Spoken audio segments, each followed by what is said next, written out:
Hello viewers. In this video, I will be narrating an essay explaining the relationship between epistemic indulgence and intrinsic motivation. For more detail on the concept of epistemic indulgence, see the links in the description to a short introductory paper and a full research paper, as well as a link to this essay. Since the birth of the internet, and with increased vigour during and since the COVID-19 pandemic, there has been a constantly growing presence of online education and a wide selection of internet-based resources. Both formal and informal learning systems have been influenced by the opportunities now offered by the internet. There are many pedagogical advantages of educators no longer being limited to the materials they or their institutions have on hand. Furthermore, the wider selection of media being offered through e-learning can serve a greater diversity of learners. The opportunities offered by this increase in media and resource diversity have enriched education generally and globally. Informal, self-guided learning is now easier than ever before.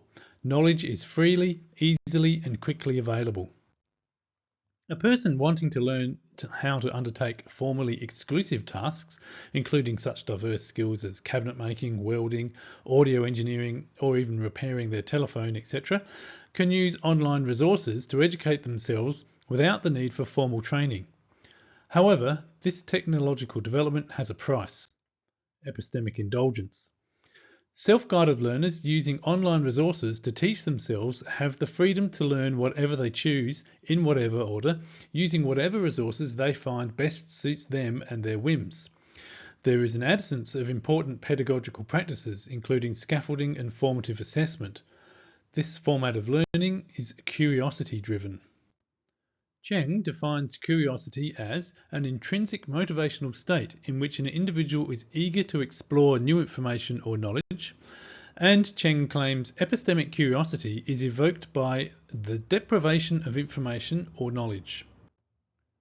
There exist two motivations behind curiosity, the first being interest and the second knowledge deprivation. Interest-driven curiosity refers to a person's desire to discover new information for enjoyment or out of mere fascination. It is driven by intrinsic motivation. Knowledge deprivation refers to a person's requisite to seek new information to fill observed gaps in their current knowledge and is typically extrinsic. Externally driven curiosity is usually invoked in educational settings via scaffolded curricula and assessment objectives. Internally driven motivation usually evokes self-directed learning, which in the 21st century most typically involves online spaces and resources. Ryan and Dietz's intrinsic motivation inventory presents a metric of motivation based on self-determination theory and includes perceived choice as an important dimension. Other dimensions that may also incorporate manifestations of epistemic indulgence include interest or enjoyment and perceived competence. In an examination of game-based e-learning, Gergelishu and colleagues found students who had an active role in constructing their game felt increased motivation. Perceived choice is an inherent ingredient in epistemic indulgence, as learners are free to chart their own journey on their own terms. Is epistemic indulgence a positive or negative phenomenon?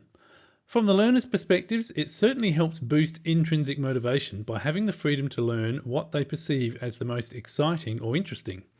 However, without the discretion of a well-grounded epistemology, it may result in large gaps in the scaffolding.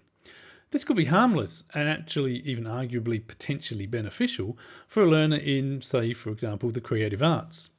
However, it may be downright dangerous for a self-directed learner using sharp, hot, or even potentially explosive tools or equipment. It could encourage rapid development for a learner wanting to quickly get up to speed on a particular topic, or it could be seriously problematic for a policymaker working slightly out of their expertise.